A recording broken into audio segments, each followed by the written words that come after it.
Ladies and gents, welcome to our third Food and Wine Masterclass. Thank you so much for being with us this evening. A couple of introductions, please. First, in the screen that's not talking is the main star of the show, Peter Fiore, executive chef at Coutts Bank. And myself, I'm Tom Gilby, and I run the wine company, The Vintner. This is not my kitchen. These are our toys here, all the lovely wines. And I've worked with Peter for too long, really. And I must confess, he won't like hearing this. He is one of the best chefs I've worked with, the best. And tonight, I think we're going to have a lot of fun with the cooking. You certainly are. In fact, I'm afraid I've probably got the easy job. So, if I may, just quickly run through some headlines, a little bit of housekeeping, and then put us all at rest as to what the timings are going to be and that we'll all be able to cope with them. So, key headline is we have raised in the 3 masterclasses of which this is the third, over £30,000 for great charities, the key recipient of which has been the Felix Project. And this is a charity that Peter is very, very close to Chef Peter's heart. And they have been spending all their time at the moment and spend all their time collecting food waste from all over London and delivering it to schools and to charities that can then turn that lovely fresh produce into meals to feed people. And Pete, I hope I'm not stealing your thunder by saying that with the dining rooms at Coutts having been closed, the gardens up there have been still awake and alive and delivering what they should be delivering. And Pete, tell us later on how much produce you've put into the Felix Project to make sure that doesn't go to waste. So really, really great work. And a bit of housekeeping this evening, I think, before we go through the running order. My bottles aren't open, but I bet you yours are. But we should have these 3 wines. So champagne, lovely Chenin Blanc from South Africa, and a really magic red from Piemonte made by Claudia Viberti from Barbera. I've got 3 wine glasses. So ideally, everyone who's by a screen should have 3 wine glasses. And if you need a spittoon, have a spittoon. We will need a corkscrew at some stage. And Peter, can you tell us a little bit about what equipment we might need? And then we can all scurry and find it before we actually kick off. Yes, Tom. Hi, everyone. Evening.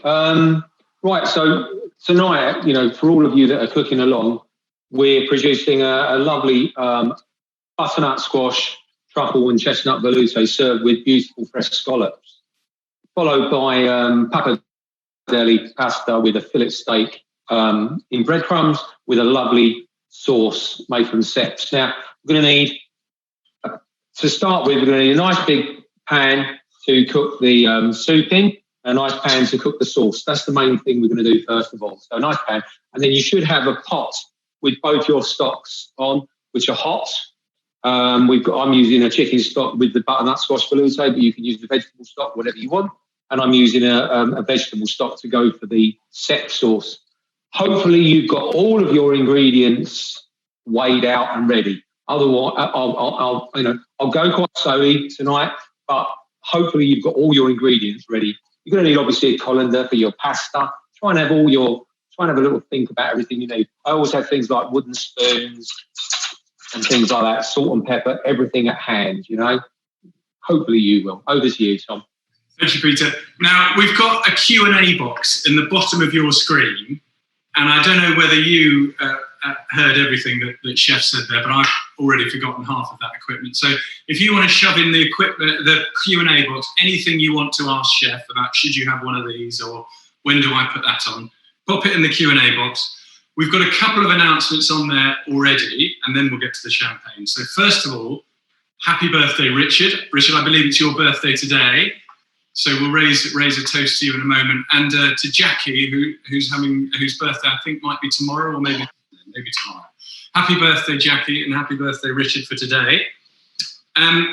We'll go through the running order. Will be nice and slow. We'll go wine, soup, white wine, eating the soup, and then we'll go red wine eating the steak. But I think without further ado, Chef, do you mind if we open the champagne and raise a glass, and then we'll taste together? So let's go.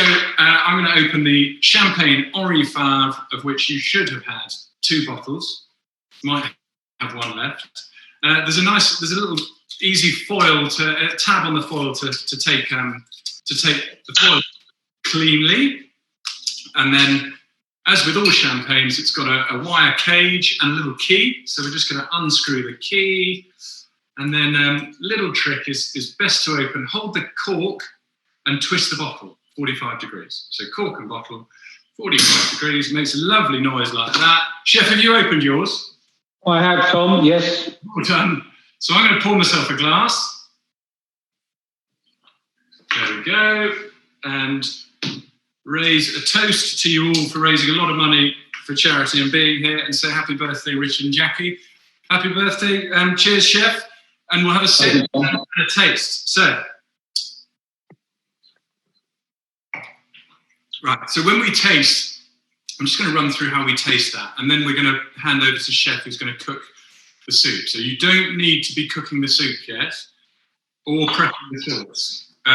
Now is all about the champagne. So when we taste any wine, particularly white wine, we want to check that it's clear and it's bright. So this is clear and bright, and there's a nice little golden sort of yellow golden tinge to it. It's got a bit of colour, and because Champagne's quite north in France, and it's relatively cool climate, we'd expect something with a lot of acidity. So we're looking for sort of crisp green apple fruit.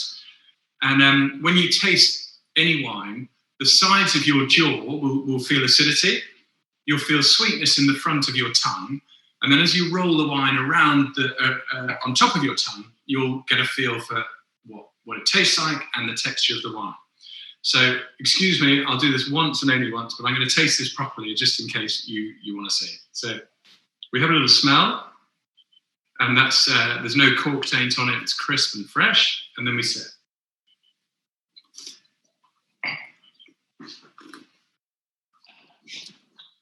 Now, it's really difficult to taste champagne, particularly because it's very fizzy, so it bursts up like that. But this is a really beautifully made champagne from a little village called Dizzy.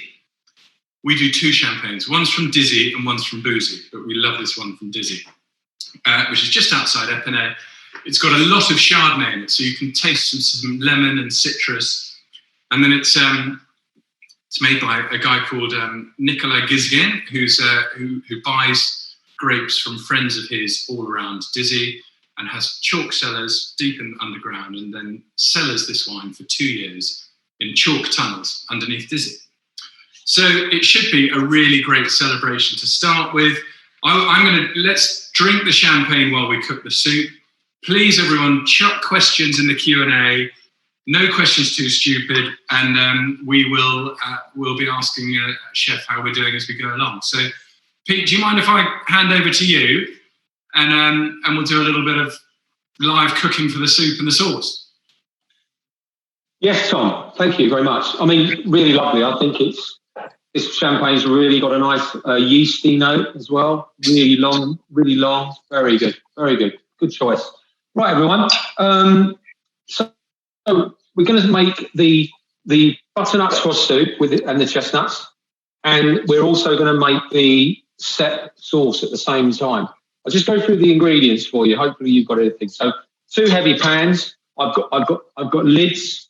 I always use lids when I'm doing things like soups, because you retain the flavour in the pan, and you get an overall heat within the pan. So everything cooks at the same time. All the steam stays within. All the flavour stays within. When you make things like soups, the quicker you make it, the cleaner the flavour is going to be. Making a soup and letting it stew for 2 or 3 hours, you're going to lose everything. So that's why I want you to have, for both the sauces, your stocks. Make sure they're hot and ready to go in the pan. Because the quicker we cook them, the cleaner the flavour. So if you're working in a Michelin-star restaurant, you're always cooking these things as quick as possible, so that you're getting just lovely clean. So we've got the stock for the soup. and we've got the stock for the sauce.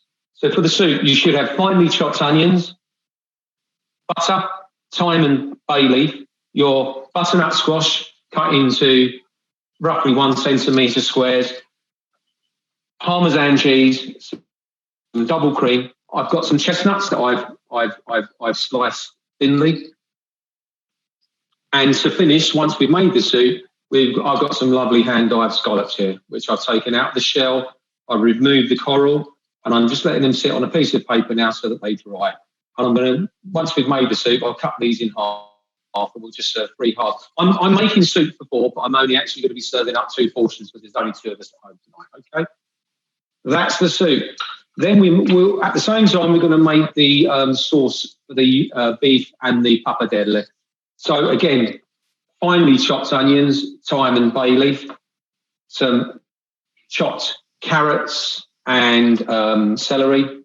We've got the ceps, which I've soaked. Hopefully you've soaked these. I actually soaked these for a good few hours in boiling water and covered.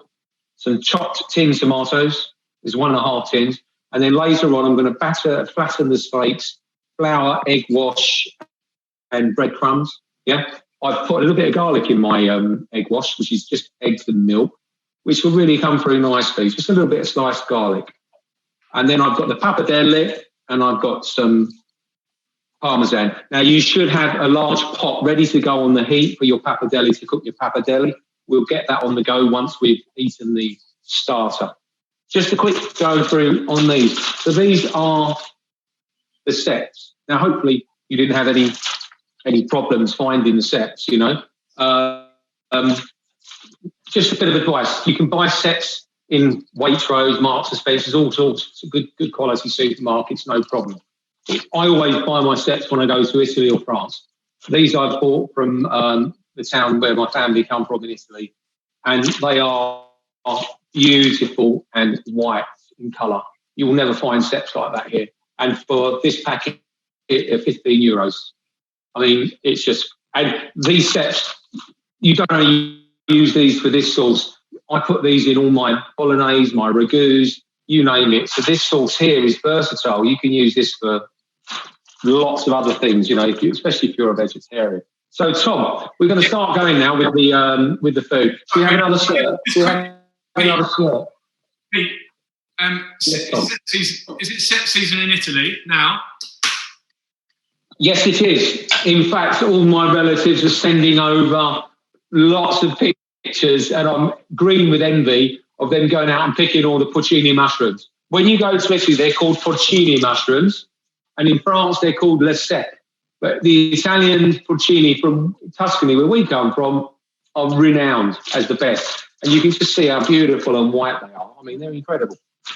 Right, get to work. I think you should have that.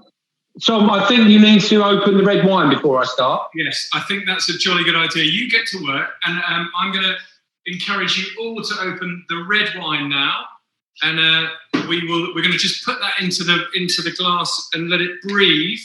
That will give it about half an hour in the glass, and then it will just really come out and be absolutely delicious. Yeah, thank you, Chef. There was 2 key things forgotten in my introduction.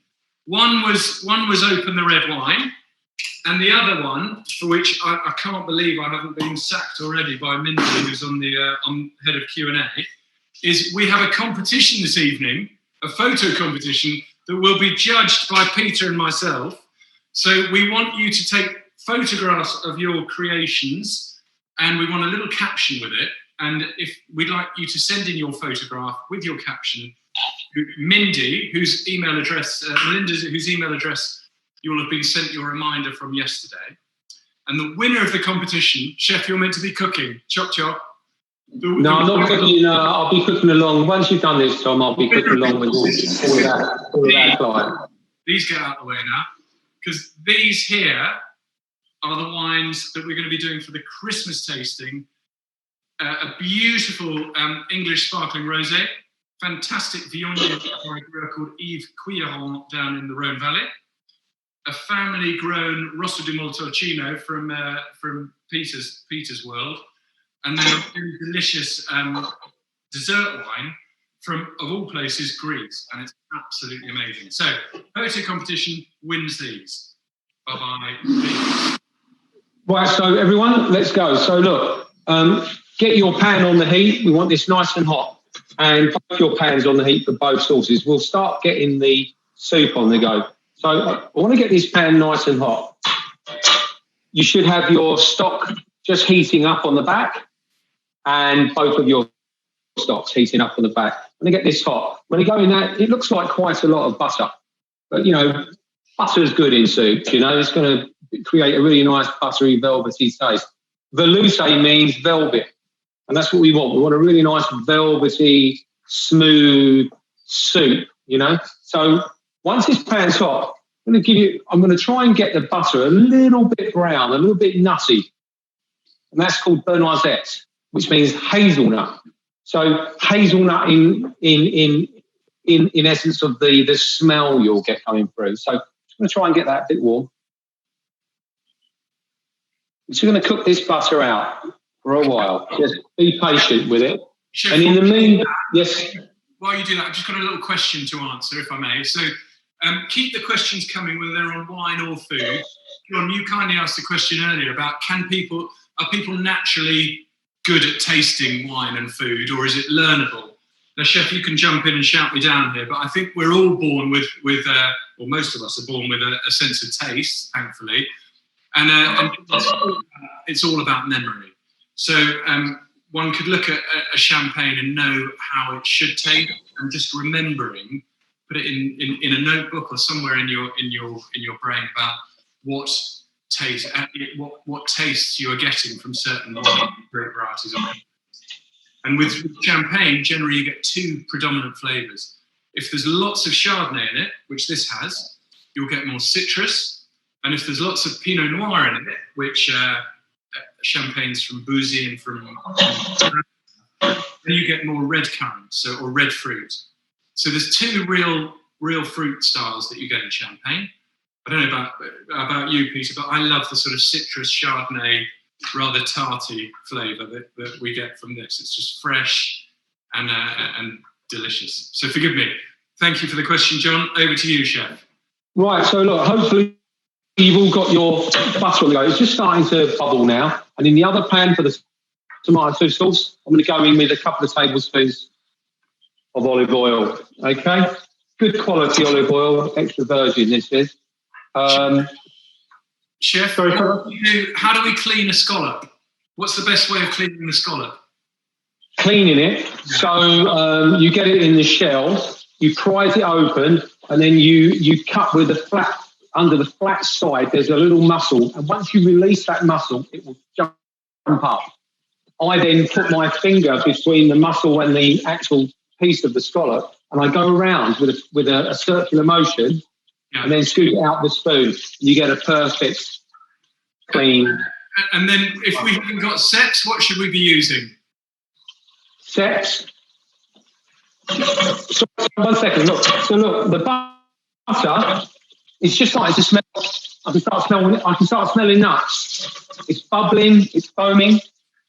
I can smell hazelnuts, okay? And that's when I'm going to go in with my onions, bay leaf and thyme. In they go.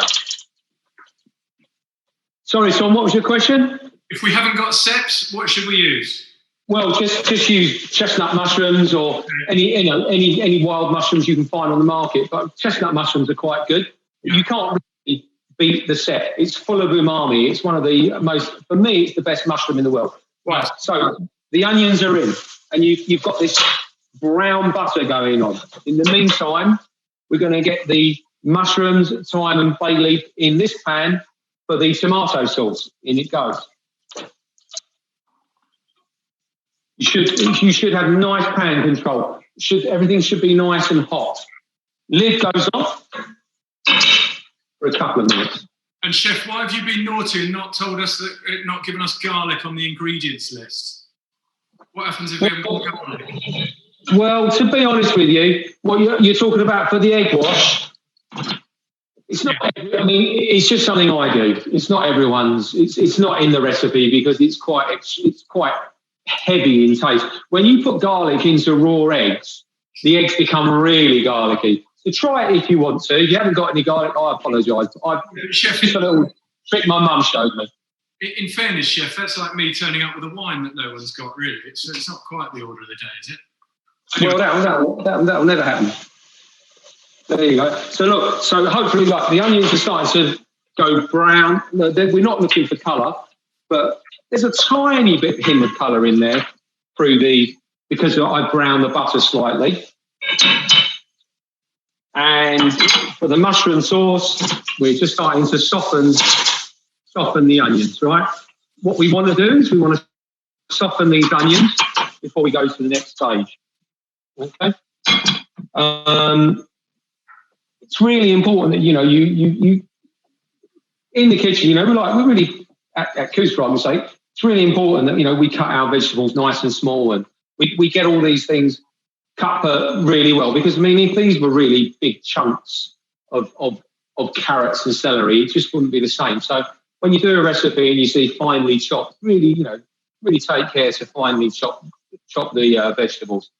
So I'm going to go in now with the butternut squash. Okay. In fact, I'm going to give it 1 more minute. If we haven't got a scallop, what would you use if you didn't use a scallop with this dish? Right, great question. So this soup is brilliant with mussels. So you would cook some mussels, in some wine, steam them, take the mussel meat out, and then use that liquor as well to go into your soup, and then just drop the mussels in last second. Absolutely soigné. So I've got a chef's pantry page on the Coutts.com. If anyone wants to go on there's a beautiful mussel dish with garlic butter on there as well. There's I've got 70 recipes on that page now. So please all look at the recipes, please. So Pete, on that, do we just type in Pete's Pantry in the search box of the website? Yeah, you go on to Coutts.com and then you go into lifestyle. But everyone who should have received the email should have access to the pantry today. Yeah, go on there. There's 70 recipes in there. Pete, I'm just going to answer 2 questions on wine, because I love a question on wine. And Nick's just asked, why do we put champagne into a tall flute? Surely we used to put them in saucers. And Nick, you're absolutely right. The thing about there's no right or wrong and to what you should serve the champagne in. The most important thing is it looks very pretty. So some people think this is a very elegant glass, and I think it is. I'm personally with you. 1920s saucers are absolutely magic. Really, really good. Like a martini. And I've got a question just on, are we best to actually decant the red rather than putting it straight into the wine glass? So I said, if you have got a decanter, put that red into a decanter. It'd be brilliant. But I haven't with me. I've just got the glass, and it does the same job. What it does, it just gives it a bit of air and allows the wine to come out of the glass. And Pete, can you just tell us what is in each pan so far? We've got that in capital letters. We're not with you. So in the blue pan at the moment, I've just got onions, bay leaf, thyme, and the butter. And now I'm going in with the butternut squash. Okay, in it goes. I'll crank the heat up a little bit. Yeah, in it goes. Give it a good stir.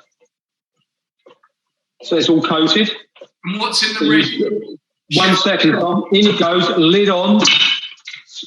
In the red pan, so this is for the sauce. We've got the olive oil, bay leaf, and finely chopped onions. I'm happy that they're soft now.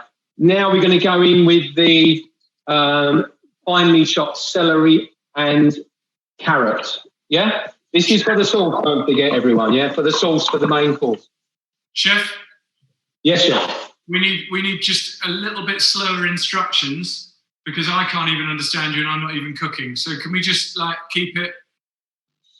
Slow down a bit, yeah? Slow down, chef. Okay. We've all got a glass of champagne. Okay.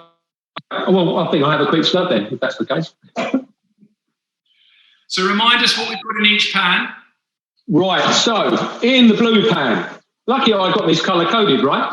In the blue pan, we browned the butter, we've put the onions, the bay leaf and the thyme, and we've softened them. We're using a lid. Then once they're soft, we've added the diced butternut squash, okay? We're going to keep that going until the butternut squash starts to get slightly soft. On the back here, I've got the stock that's going to be going into there. Again, it's either vegetable stock or beef or chicken stock, whatever you want. In this pan, for the sauce for the pappardelle, at the moment, we've got onions in olive oil. We've softened them with the thyme and bay leaf. And now I've just added the celery and carrot, okay? And on the back here, I've got a little bit of really strong flavoured vegetable stock, okay? Which I'll be adding to the sauce. Is that clear? I think we're all clear. Just everyone, please keep sending messages, and if we need Chef to do something different. So we're just going to cook these down now. Going to leave it for a minute or so just to soften. Tom, in terms of this champagne, I think you've excelled yourself. Actually, it's one of the best ones you've. I think it's the best champagne you've done on these. So we got a little text about or question about, is it right to sometimes challenge the food with the wine? So maybe not have something that's a classic match. And I actually think yes, it is, and it's always more interesting to have something that's not a classic match. But when you do get something that works really well with the food, which I'm really hoping we will have here. Chef and I ran through this 3 weeks ago, I think, where he cooked this soup and then we have the steak dish. We tasted 12 wines and picked these and really unusual to go for a South African wild fermented Chenin Blanc that we're going to have with this soup, and then something with the red. We've gone for something with really quite bright acidity. It comes from Piemonte, really, really high up in the hills where the wine growing conditions are cool, so you've got that fresh acidity. But general rule with wine and food is you try and match the intensity of the wine with the intensity of the food, and then look for any really standout elements of both, just to see how to try and match that. So if you've got something really quite creamy, then you go for something that's maybe a little bit creamy in wines. So Chef, we've got. Should we allow all red wine to have air before drinking them? It's a great question. Do you mind, Chef, if I just carry on talking about wine for a bit? Tom? Yeah. Just before you do that, just let me ask our people that are cooking along. Just take your mushrooms that are soaked in the liquor, take them out of the stock, and just any really big pieces, just chop them up slightly, okay? And then you can just leave them on your board. All right, Tom? So you can carry on. Great. So with the question is from Bill. Should we let all red wine get some air before we drink it? And the answer is no, because there's the only reason you would give a wine a little bit of oxygen or aerate a wine is to allow it to open up and to release its aromas and flavours. And so you'd only really do that with a wine that's quite young or youthful, which this is a 2018. So it's only 2 years old. It needs a little bit of air to open up.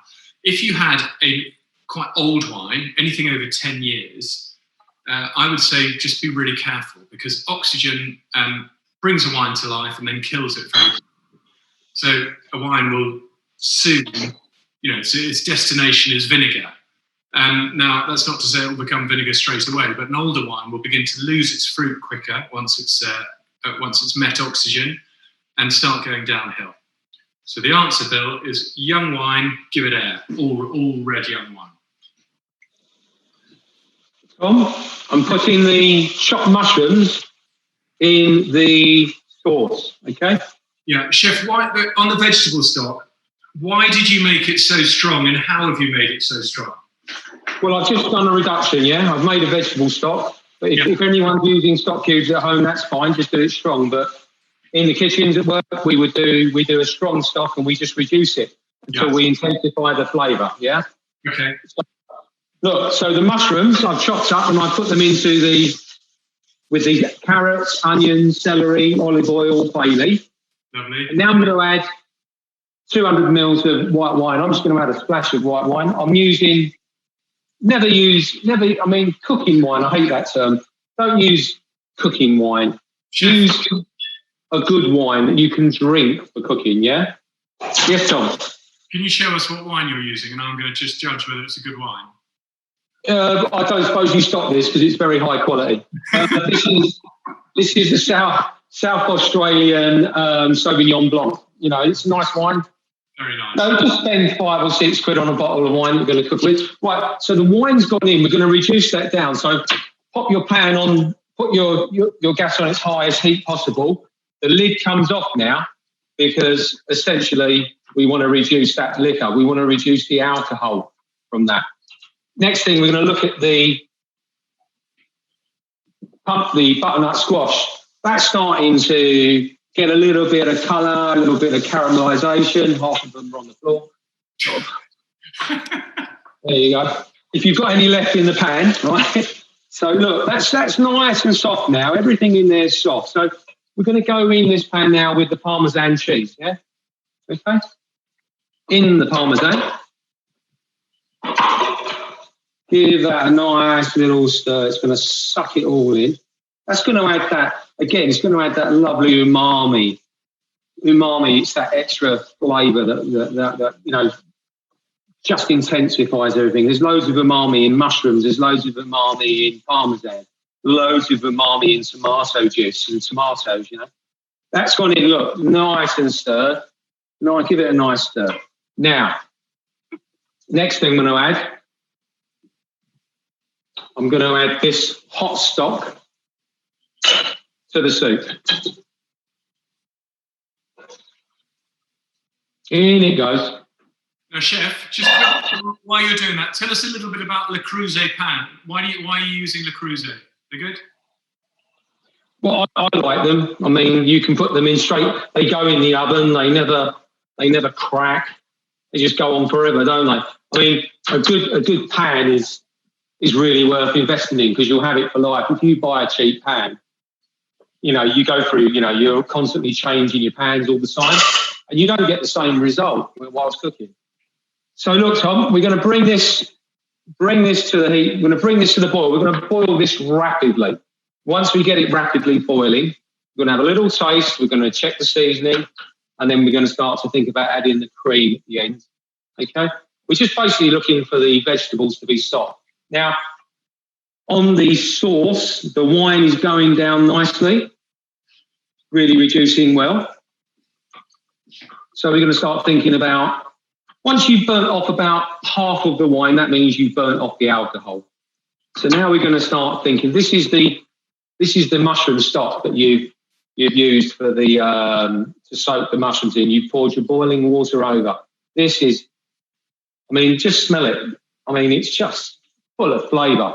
And when you pour this in, make sure you leave a little bit of the liquid in the bottom. Because sometimes there's a little bit of grit in the mushrooms, which you don't really want to be eating grit. These mushrooms won't have any grit because for me, you know, they have hardly any, but always leave a little bit in the bottom. So in it goes, into the sauce. In fact, these particular ones I've used here were picked by my cousin in the village, who I went over to Italy this summer, and Piera, she gave me some that they picked from last year in October. So straight from above our village. Yeah, right, so look, we're going to do this. Yes, Tom. A couple of things that I really don't want to forget. Can we just have a shout out? I've forgotten a birthday. It's Tony's birthday. So happy birthday, Tony. I'm going to raise a glass to you. Happy birthday. We also want to know, birthday, Tony. Happy birthday. We also want to know, Chef, why are you using your Arga or are you not using your Arga? I can't see. And if so, why are you not using your Arga? Well, it's the sort of guy I am, Tom. You know, I mean, if I've got the Arga on, I can't have all the prep here. So it just works well for me. Because it's been so hot, I haven't turned the Arga on yet. And this works really well because I can have all of the vegetables and all of the ingredients here, and then I can cook over here. Perfect. That's basically it. But it's starting to get a bit cool now, so the Arga will go on. Nice. Right, you can see that this is boiling really rapidly now. I'm going to check to see these are cooked. Now, mine is still a little bit firm, so we just need to keep going for a few more minutes on the soup. I'm going to turn the heat down slightly. Right, so we just want those butternut squash to be soft for the puree. Then we're going to add the cream, all right? The wild mushroom sauce, the set sauce, is reducing nicely. It's going to give that a couple more minutes, and then we're going to think about putting the tomatoes in. I mean, this sauce here, you can use this sauce for a lasagna, if you want to do a vegetarian lasagna. In the Chef's Pantry page, I've done a live dish where I do layered polenta with this sauce as well, and layers of parmesan, and then bake it through the oven, which is really nice. It's lovely with chicken, just roast the sauce with cooked in chicken as well. It's really good. Really versatile. I'm going to add the reduced vegetable stock to this as well now.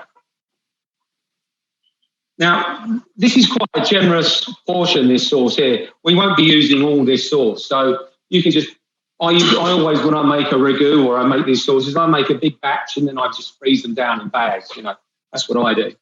So on the soup, let's have a look.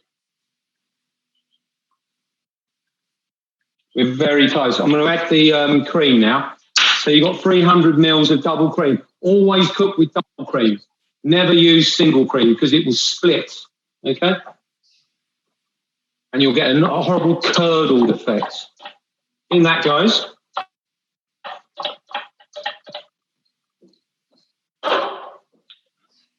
Back to full power.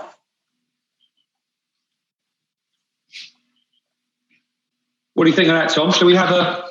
It looks amazing. I'm just going to say a little bit about the history of the Champagne House, if I may. This is actually, far from being a champagne house steeped in lots of history. Ken, you asked this question, so thank you for that. It's run by two brothers. I mentioned the first one, Nicolas Guesquin, earlier.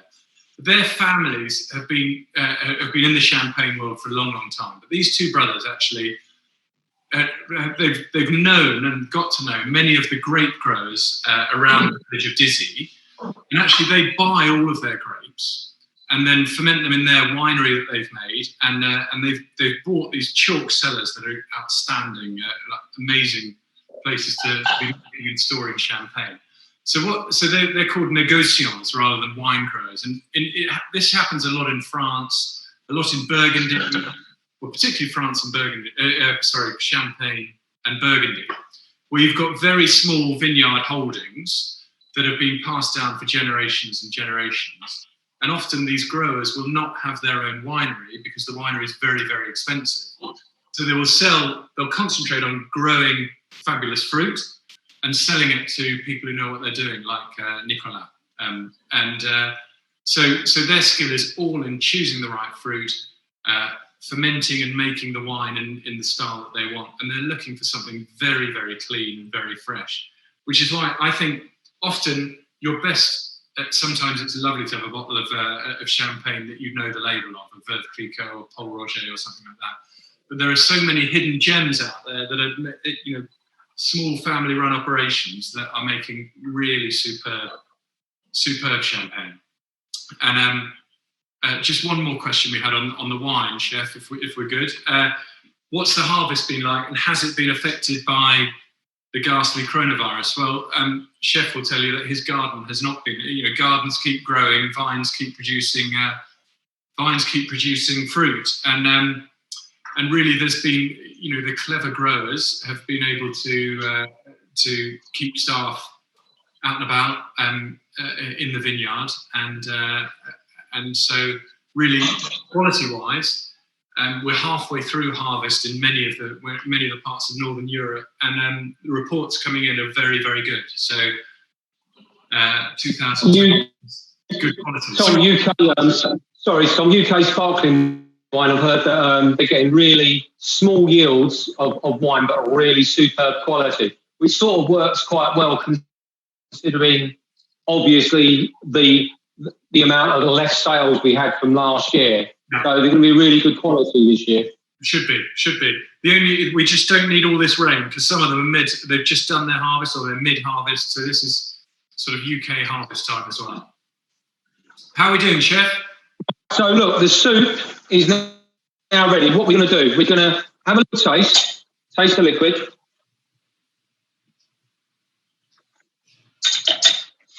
I need some pepper.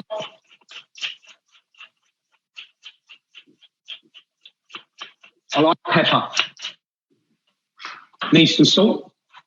Always use a good salt. I use Morden or rock salt, Morden salt. If any of you want to add a little bit of truffle oil, I mean, I've put that on the recipe, add a tiny bit. It will change the dynamics of the soup, but don't go too crazy with it. It's really strong.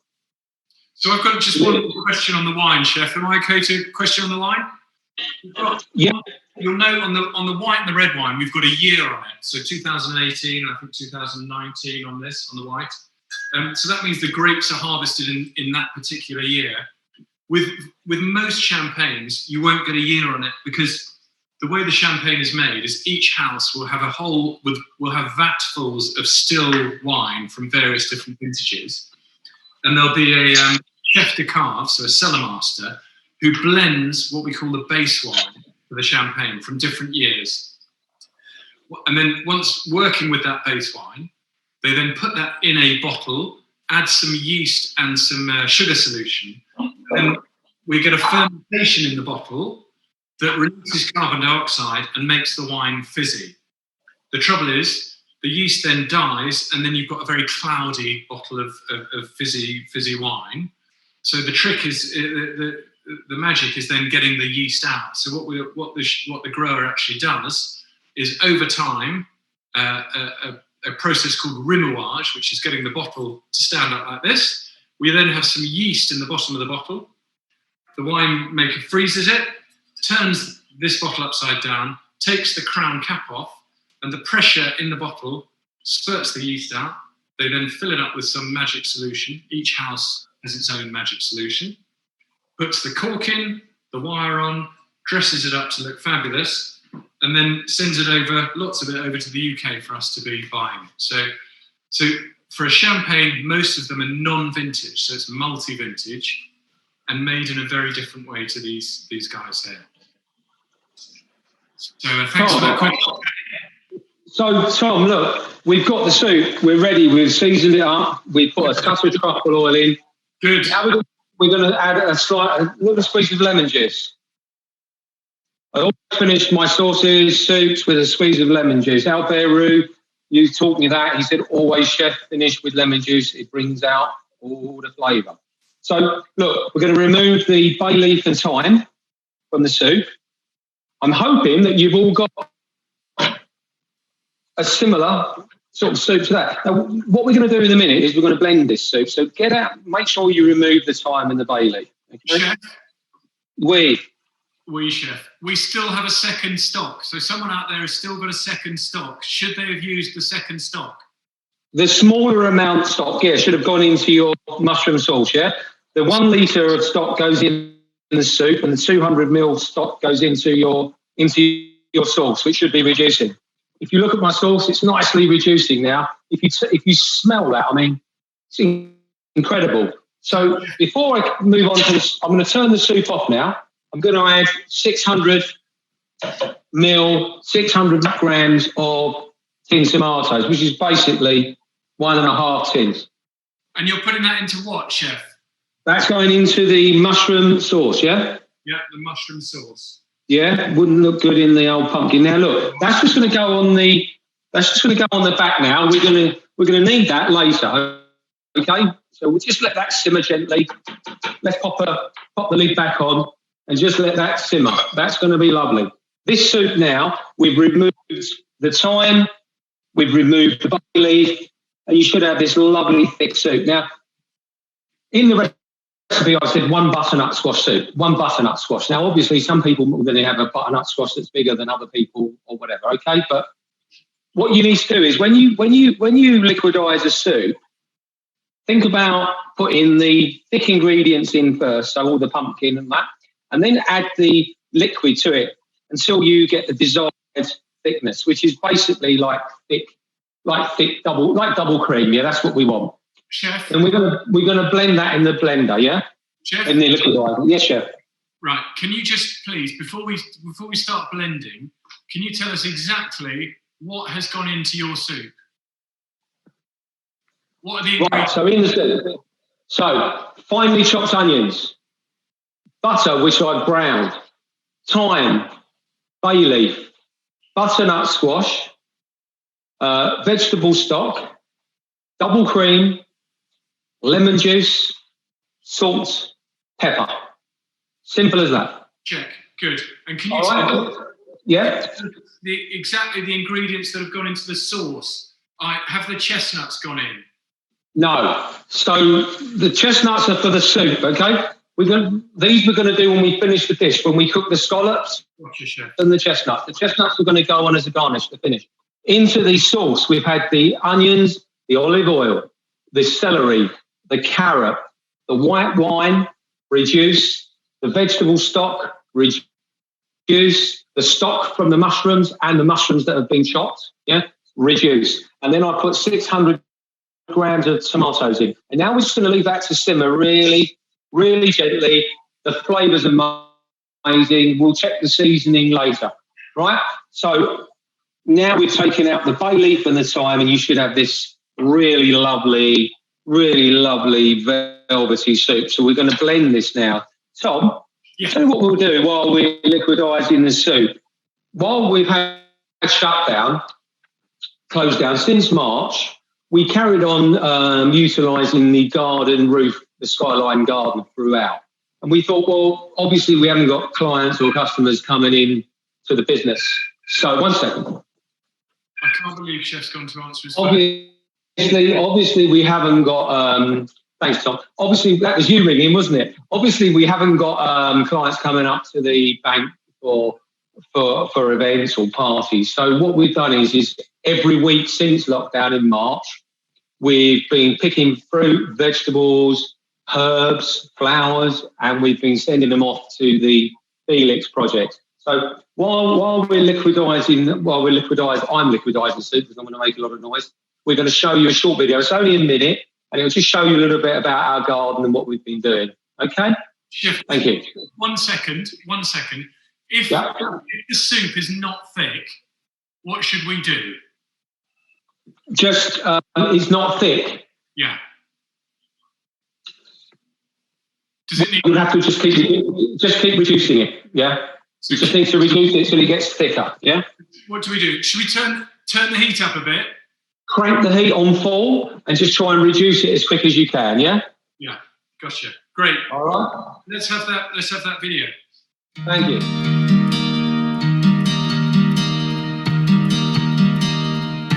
Hi there, so look, we're at Coutts HQ today. I'm here with our growers, Urban Organic. A couple of the team chefs are here helping us pick. We're picking all our vegetables, all our salads and herbs, which we're going to be giving to the Felix project to come in today to collect lots of produce. This is now going to be distributed around London, and by this time this evening, a lot of our produce will be serving the needy and the homeless. Do you grow all this in? Yep. On the roof? All this produce is grown on our skyline garden roof. It's a great project, the Felix project. They've got lots of vans all delivering unwanted food all around London. So what we've done here today is a real benefit.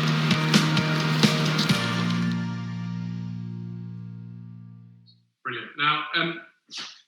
Now, Chef has just put himself on mute because he's doing a bit of... You carry on, Chef. Don't worry. He's doing a bit of liquidising. I'm very aware that some of you will be doing a bit of liquidising. The main thing we want is for us all to be together. So if you're behind because your soup isn't thick or something's gone wrong, that's fine. Just keep putting your comments on the Q&A. I've just had a question through about the champagne cork, and why does some champagne corks flare out really quickly, and why do some stay closed? And that's all to do with how long the cork has been in the bottle. And it's actually the sign of a very good champagne if the cork, a bit like this one, doesn't flare out very quickly, because it means that it's been in there for a long time and it's been aging somewhere, either on the shelf at Sainsbury's or in a chalk cellar, and we hope the latter, for quite a long time. And when Pete Chef tasted the champagne earlier, he said something that I forgot to acknowledge, which was it's like biscuity, sort of in the wine game, we call it a taste of a sort of autolytic character. It's a bit brioche. And that you get from the champagne aging on dead yeast cells and then aging in chalk cellars afterwards. So it's a really, really great sign. And when you get a cork that doesn't immediately flare out, it means you've got a bottle that's been given a little bit of time in the bottle, so it's generally going to be good. So we've got time for another happy birthday, 50th birthday to Mark. Mark, it's so great that you're having your 50th birthday with us. Thankfully, the wines should be okay. I'm dying to try this white wine, actually. So while Chef is liquidising his white wine, his soup, I might ask us to just pour the white wine into the glass, and we can begin. We can taste this together. While he does a bit of liquidising. So what I want to do is for us to taste the wine before we taste the food, always, but then to enjoy a glass of wine with the food this evening, because the food changes the flavour of the wine. So cheers, everybody. We're going to taste the white wine while you liquidise, and a little bit about this. It's made by a really charismatic, fantastic wine grower who is making big waves in South Africa. It's called Adi Badenhorst. And this is South Africa's flagship white grape variety, Chenin Blanc, the home of which is in the Loire Valley. So what we're looking for here is for something that tastes really fresh. The acidity is going to be lower because we're in a warmer climate. But what you might find from this wine is a little bit of sort of stone fruit, orange blossom, and the fruit should be very, very vibrant. So we're going to have a look at it. We're going to, and we can see that it's not translucent. It's got a bit of colour there. Again, a little bit of sort of golden green hue to it.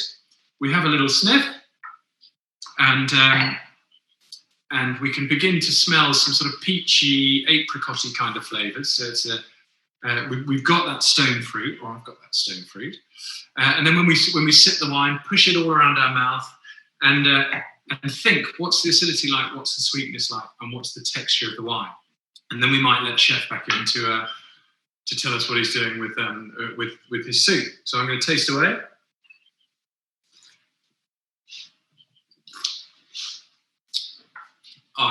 It's got a bit of melon in there as well. And I think it's lovely to taste that wine without the food, so you can get all that stone fruit. Sorry, Chef, we've started without you. We can get all that. Are you on the white wine or the champagne, Chef? I'm on the white wine now. Yeah. So the fruit's really, really bright and very intense. And I don't know, Chef, you look as though your white wine's really cold. I took mine out of the fridge a while ago. This wine's best when it's not so cold, actually. So as we're tasting this with the soup. Now you tell me. Yeah, over to you. Carry on with what we're doing with the soup. Have you liquidised it? Yes, Tom. Look, so everyone, I've liquidised half the soup actually because I was making so much noise. Look, that's the sort of thickness you want. Yeah. Hopefully you've got similar. Okay. If not, you just don't use all the, you use a little bit less liquid or a little bit more liquid, and you can just keep that liquid. So the soup's on. I've got a little pan on now with the scallops, okay? And I've got the soup bowls here as well. I'm actually going to do up 2 bowls of soup. All right, Tom. I think I'm safe in saying that scallops are probably my favourite shellfish, actually. Brilliant. I don't know about you, but I love them. I've got loads of wine questions, which are brilliant. I'm going to get to them as we're going to taste as we're tasting or eating the soup. So well, look, let's just. So if you've all got you've got your soups nice and hot. We've got our sliced chestnuts and we've got our scallops. So I'm just going to cut the scallops down the centre in half. Have we done truffle oil, Pete? We put the truffle oil in the soup, Tom. We put the truffle oil in the soup. Everybody, just quickly, Chef, pictures. Can we have loads of photos? Please take photos for the competition to win the wines that you can't see that are over there. They're delicious. Okay. Right, so look, I've got a little pan on the go here. I want to get it nice and hot. We're going to just oil the scallops. A little bit of oil on the fish. Keep the pan clear.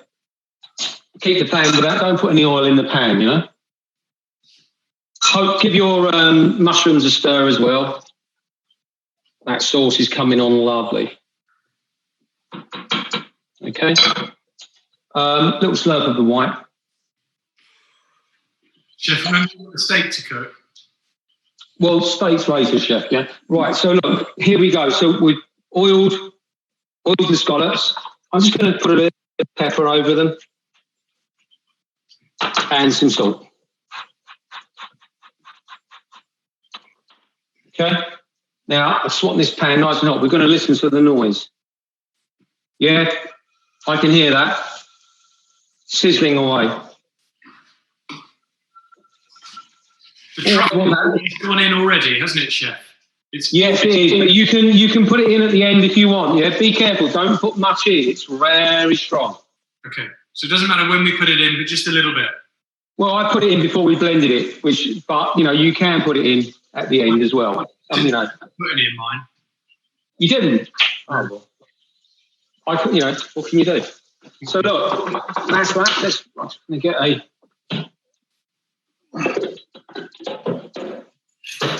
Best way to serve soup is just pour it into a jug and then pour it into the bowl. A little trick of the trade. So cooking this now, look, be surprised at how quick these cook.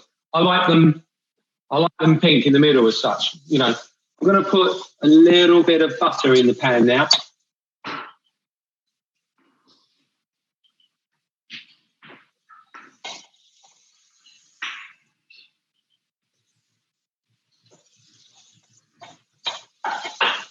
I'm only going to actually cook them on one side. Why? Really think. I like half a bit. I will flip them over, but I won't continue cooking them. I want to cook them about 2/3 of the way up and then just flip them over. And then they'll just cook through within the soup. So the soup should be nice and hot, nice consistency. I'm going to pour it into a sauce boat. Into a jug. You can see now, can you see that? That's really bubbling. The butter starting to really bubble there. Chef, on the scallops, do you serve them with the orange, with the tails on the orange? Depends. I haven't tonight because I just frozen the corals. But you can. I like to dry them out in the oven so they become like really hard, and then blitz them in a liquidizer, and then seize like a powder, and then put them in salt and season the scallops with them. That's a really nice thing to do. Yeah. Another thing you can do is blanch them in boiling water for about 30 seconds, and then slice them and cook them in butter and lemon juice. That's really nice as well. Right, so look, getting warm through now. I'm going to pour the soup into the jugs.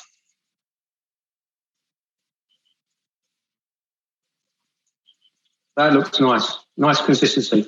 Velvety. How's yours, Tom? Slightly colder than yours, but delicious. This is one I made earlier, Chef. Right, so look, these are now lovely little bit of colour. Look, that's what we're looking for. Nice. Yeah? See that? That's sexy. That's lovely. Brilliant. And I can smell that hazelnut butter again. Now, I'm going to just put a squeeze of lemon juice on. Tiny bit. Make sure that sauce is not over reducing on your mushrooms. Right, for me, they're ready. Great. Right, so now they're going to go into the soup.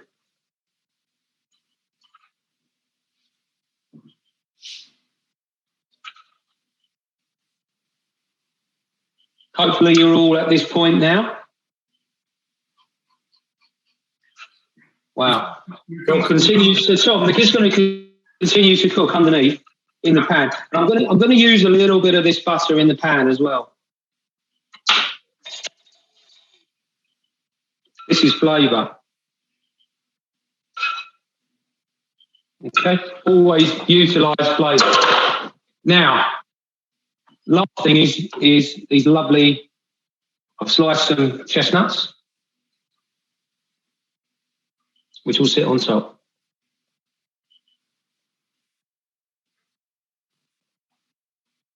Amazing. Now, if you want to finish this with a little slice of a little bit of truffle oil, that's up to you. If you really like truffle, I only like a small amount of truffle on mine, but chestnuts and pumpkin work an absolute treat.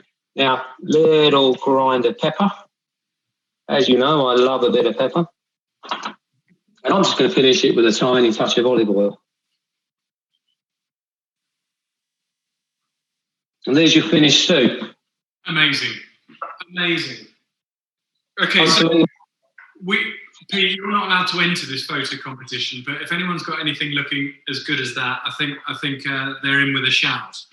So we want the photos of your soup.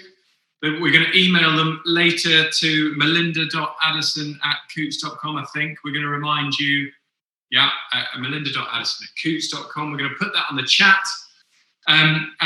Chef, why are your scallops still at the top and some of ours have sunk? Well,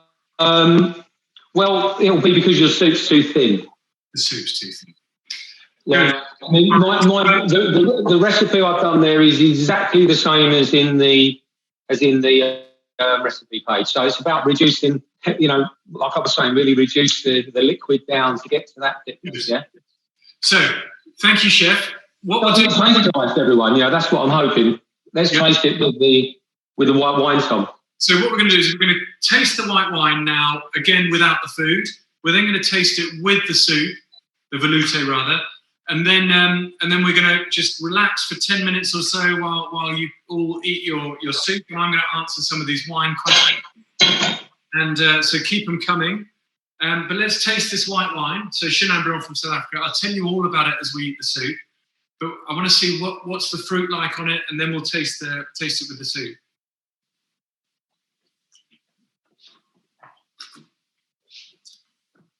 I've got a lovely bit of sort of honey, a little bit of nectarine, peachy, melony kind of flavour there. It's very, very delicious. And Pete, remember when we chose this wine when you cooked this a couple of weeks ago? I'm now going to taste my soup, which I'm sure isn't as good as yours. Well, it should be, Tom, if you've gone to the recipe. No excuses. It's actually quite good.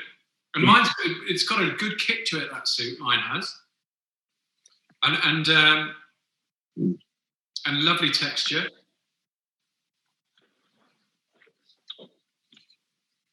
And then what that does for me with the wine is it softens the fruit. It just softens the fruit a bit, but the wine carry each other really, really well. And this is where I think, if there's two countries at the moment for me to be finding really exciting wine from, one of them is South Africa, the other is Portugal. We are a long way from KWV South African wine and Vinho Verde or Matheus Rosé from Portugal. We've come a long, long way. They're making super wines. So for this wine, I'll tell you what we're going to do now.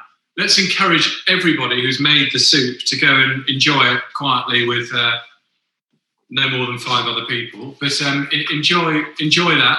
Happy, Chef? Tom, this and that soup and the scallop is, for me, heaven. It's brilliant. I just think it's excellent, yeah. In fact, before you go, we need to tell everyone to put their pot on for their pasta. Right. So pot of boiling water, yeah? Nice big pot. let's put the boiling. Well done. Thank you for reminding me of that. Perfect. So while we put the pot of boiling water in, I've got a confession to make. That part of the reason Chef and I love doing these evenings is really the research beforehand, which is me popping over to Chef's house and tasting far too many wines and watching his face light up when we actually hit the jackpot. So I think we have done there. So while the water's on, the water's boiling away, I'm going to tell you a little bit about this wine, and then I'm going to answer some of the questions on the Q&A board here. So I've said it's a Chenin Blanc. We said it's made by a grower called Adi Badenhorst, who's right up in. There's a South African wine guide book written by a guy called John Platter, who generally knows what's going on in right up there. So we're actually in Malmesbury here. So we're not in Stellenbosch. We're not in Franschhoek. We're north of Cape Town, in Swartland, where we're seeing some really amazing stuff happening with wine.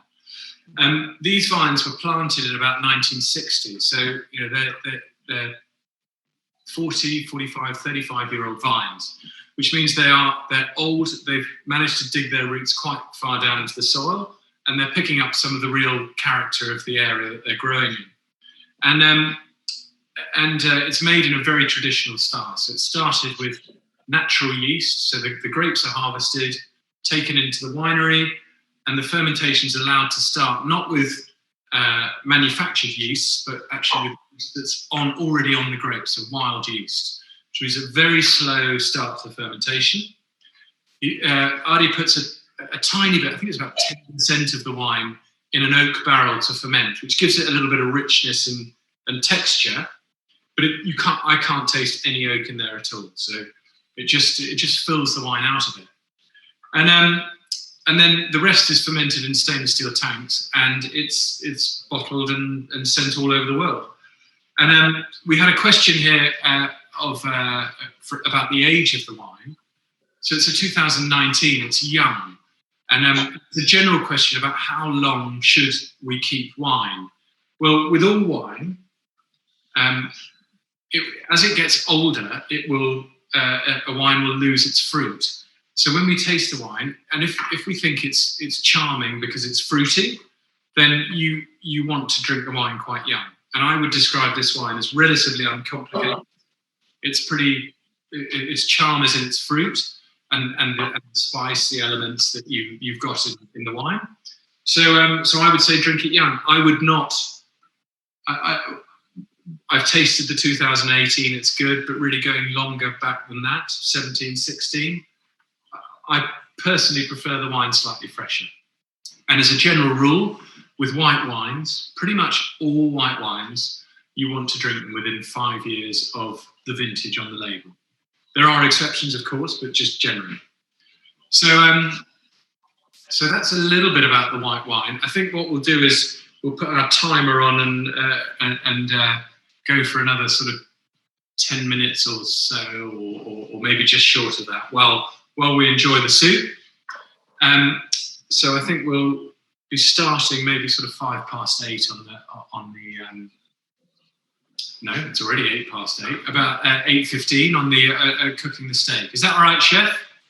Yes, everyone, make sure you're stirring your tomato sauce. The tomato and set sauce, yeah? You need to should be like this.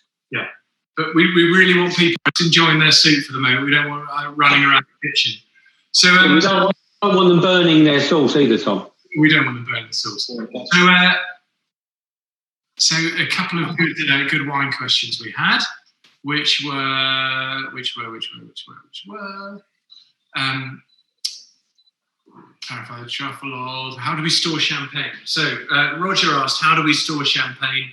Is it best to store in the fridge or is it best to store lying down?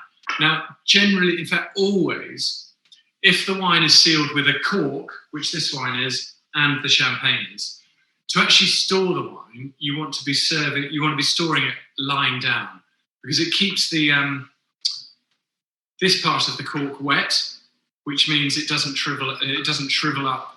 Because if the cork shrivels up, oxygen gets in, the wine starts leaking, and it doesn't mature or age well in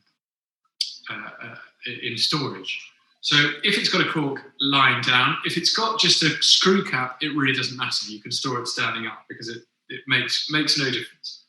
And when we are actually storing wine to mature, a bottle sealed with a screw cap will mature very differently to a bottle with a cork, because a cork will let in a tiny amount of oxygen, whereas a screw cap or a glass stopper will let in no oxygen. Just want to say, really brilliant pictures being sent through, so thank you so much. We're looking, Pete and I can't wait to see those and judge them. Fantastic. I'm going to just taste the soup again and the white wine, see how it's going. Pete, Chef, have you tasted yours? With the wine, yeah, I think I love it. I love it. Delicious. They go really well. I'd love any comments. Anyone who's got a finger free on the keyboard, just to say what they think of this food match, the Chenin Blanc and the Velouté. I think. Can I say something? Some people have got a thinner soup or a thicker soup. I think, and I've noticed this working in the kitchen for many years, you can have exactly the same recipe, but you have to really think about, when you're making things like this, it's about reducing the liquid, getting the, so think about, the thickness of it before you liquidize things, and the intensity of flavour by reduction. And we hear this word reduction all the time, in cooking.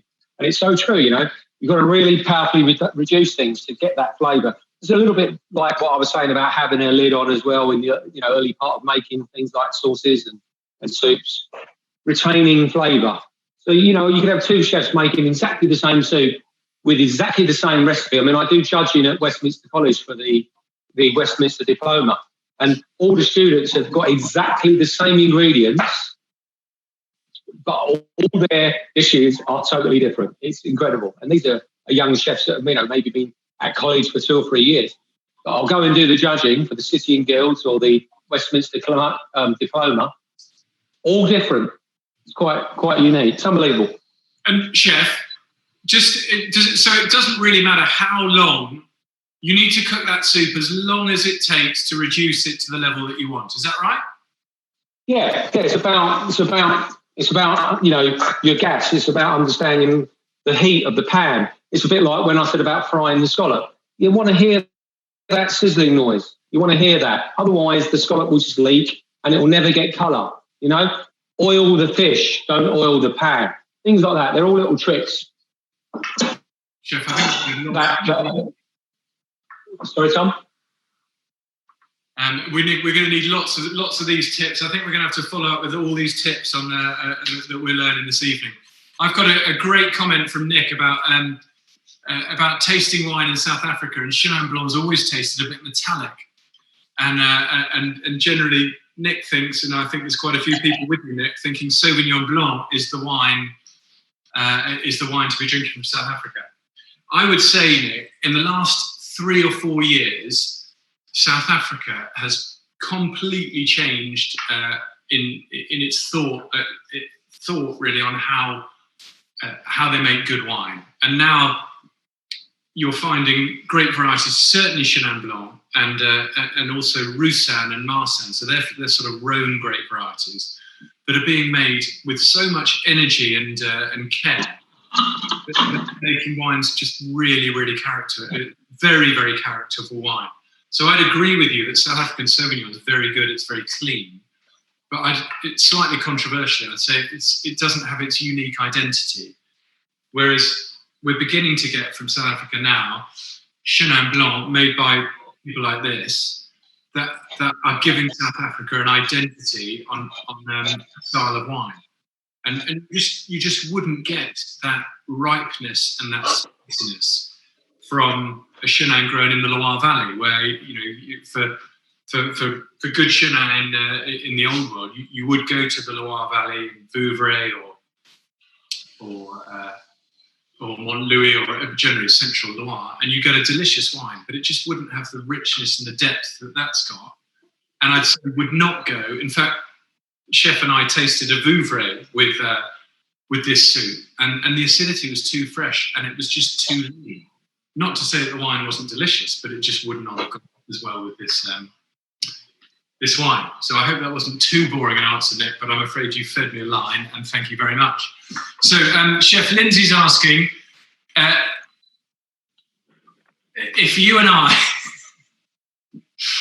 oh my goodness gracious, I can't believe, if you and I got into a boxing ring, who would win over 3 rounds? I think, Chef, I would, because I think you'd have drunk too much wine. Well, what? So Lindsay's asking if you and I got in the ring, or me and Lindsay. I don't know. Carry on. Now, we are. I think it's nearly time to start thinking about steak. Now, if anyone's not ready to start thinking about steak, put something on the Q&A that says, please, can you slow down a bit? But I think it's probably time, Chef, if we can guide you towards the cooker, where you're at. To, Are you sure? Are you sure? Yeah, I think so. It's 8:15. Yeah. And I think, Okay. that's right. Right, well, let's look at the sauce, everyone. Hopefully you've enjoyed your soup. I mean, personally, I think that Chenin Blanc and that soup with the scallop, I don't think you can get a better match, personally. But, you know, maybe someone could prove me wrong. But so, look, the sauce should look like this now. Yeah. Does your sauce look like this? Please let us know. Please let us know if your sauce looks like this. But smells incredible. Nice. It's going to hold around the pasta, but it's not too thick. If it's too thick, it's not going to, you know, the pasta is just going to disappear. If it's, you know, it needs to just fall off the pasta. There's enough here for. Sorry, Tom? Can you just remind us what ingredients have gone in there? I know you've told us, but can you go through it again? Okay, Tom. So, olive oil, onions finely chopped, carrot and celery finely chopped, lid on till they're soft. Then we've added thyme, bay leaf, and we've cooked it down until the vegetables are soft. I mean, initially it's called a soffritto. It's the base of all their sauces, from ragu to anything really. They always do a soffritto for their soups, minestrone, which is onion, celery, and carrot finely chopped with olive oil and thyme and bay leaf. Garlic as well, although I haven't put garlic in this. Then we cooked that out, and then we've added a splash of dry white wine. We've reduced that down. Then we've added a strong vegetable stock. We've let that come down. We've added the chopped mushrooms that have been soaked. I mean, I soaked them overnight, but you can soak them 2 or 3 hours before. We've added the mushrooms, and then we've added the stock, that the liquid that the mushrooms soaked in. Never throw that away. That is full of flavour. Always, if you're going to use those mushrooms in sauces, always use it. Then we've added 1.5 tins of tin tomatoes, which is 600 grams of chopped tin tomatoes. Buy good ones, the Italian ones. Yeah, don't buy the brandy ones. Get good chopped tomatoes, San Marzano if you can. Makes a big difference. Same if you're doing pizza. And then we're just cooking that down to this stage. Now we're going to check the seasoning. We're going to check the salt and pepper. I think it needs a bit more salt. I just tasted it. Now, Chef, if we've got, just quickly going back to the soup, could you cook a batch of that and freeze it? Yes. Nice, good answer. Yeah, you can cook anything like soups. Apart from soups that have got chunky vegetables, if you've got if you make a minestrone which has got French beans, cabbage, and pasta and everything like that in it, don't freeze it because it'll be nasty. If you've got a soup that you've blended to a lovely velvety soup like that, just take it out, reheat it, it's spot on. All right? So I put some salt in, and I'll put lots of black pepper in. Always use freshly ground pepper.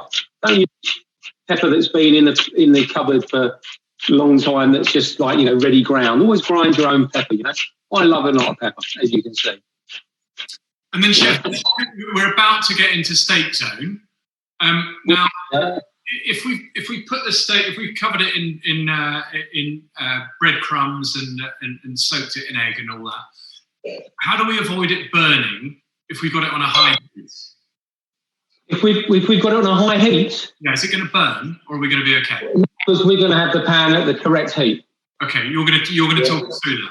Yeah. So look, let's think about this. So first thing is, let's get these are 4 120 gram steaks. Okay, this is nice fillet of beef. I don't know if you've all got fillet of beef, but these are 4 little steaks. Okay. Chef, where'd you get them from?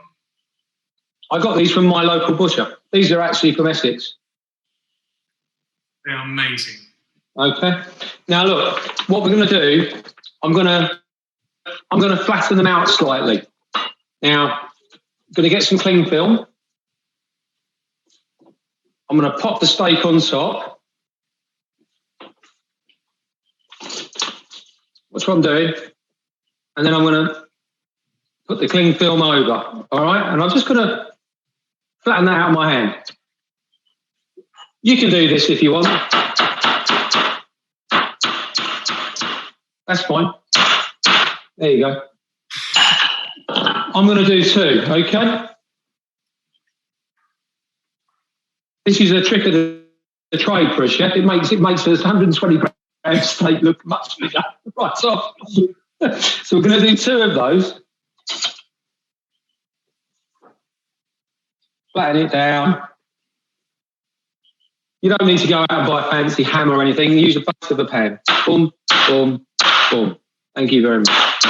There you go. Right, so you should have your flour, egg wash, which is just egg and a little bit of milk, and breadcrumbs here, okay? Going to season the meat now. A little bit of pepper. What do I, Tom? Amazing. What do I like pepper, don't I, Tom? You like a bit of pepper, a bit of seasoning, Chef. I know you like that.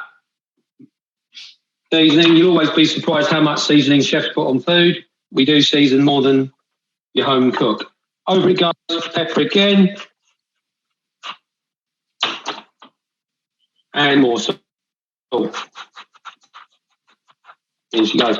Now you can see roughly the thickness of that, can't you? Okay, so I'm going to go in the flour.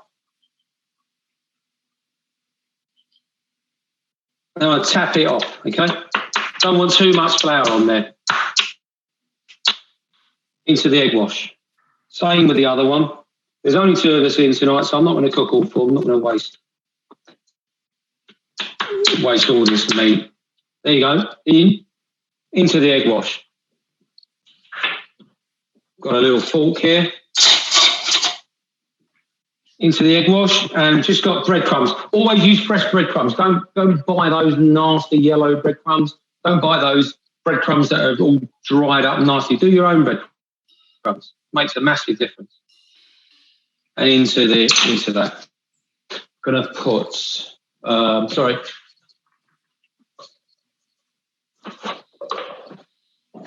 Chef? Yeah.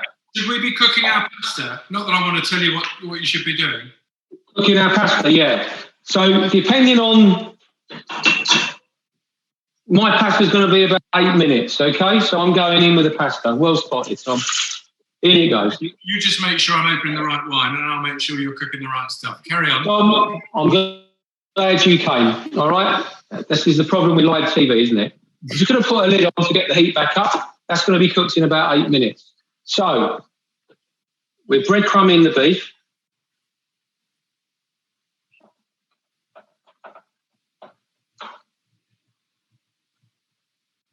Lovely, look at that. And now the second piece.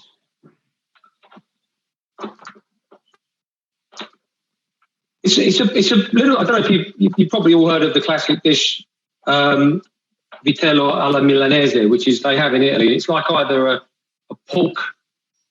piece of thin pork loin in breadcrumbs with spaghetti bolognese, or it's just a schnitzel in Germany. But in Italy they do it in breadcrumbs. So I just thought it'd be quite nice to try it with beef, because I like beef in breadcrumbs.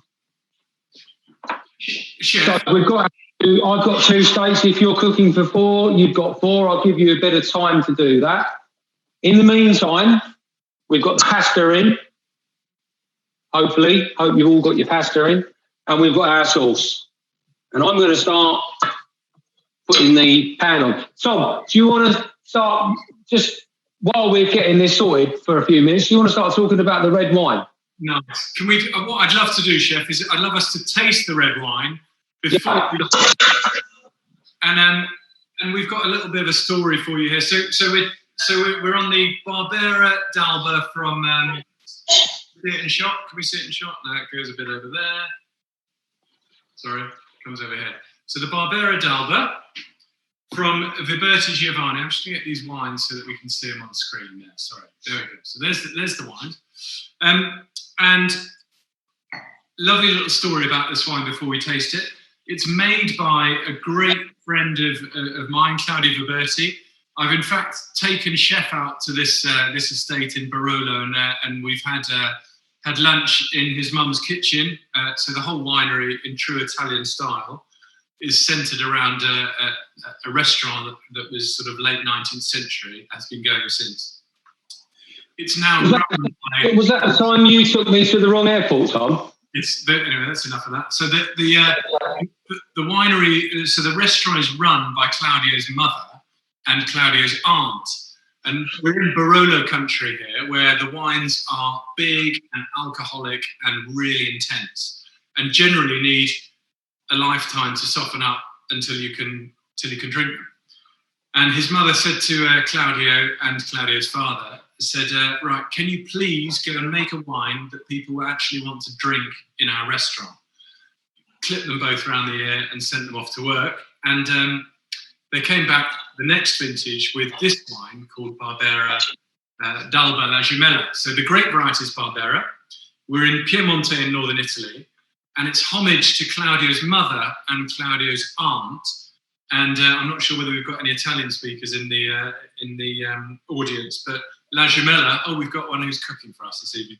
La Gemella means the twin. And on the label, we have a picture of Claudio's mum and Claudio's aunt. And because we are in Italy, in fact, it's not just in Italy, they quite clearly wear the trousers in this wine. So they make the rules. And the wine, I hope, will find us delicious. So I'm going to answer the question about what wine is best with steak. But before I do, can we taste this wine together? So I poured some in the wine glass earlier. Chef, are you going to taste with us? Yeah. It's a 2018, so it's quite young. It's 3 years old. Now, I'm looking over the top of my wine and looking at what we call the very meniscus, the edge of the wine, the meniscus. If it's bright purple, that means in any wine, it's going to be very, very young. And then what a red wine does, it goes from bright purple to pink on the outside, which means the wine is then sort of in its drinking window. And the next stage is it goes slightly orangey brown, which is fully mature and maybe you need to be drinking this. So this wine has lost its purple edge. It's now sort of going pinky, which means perfect. And we're going to smell and taste the wine. And I'm going to let us all do it, and then I'm going to say the fruit that Claudia thinks we should get from this wine. So we smell it. Really quite intense berry aroma.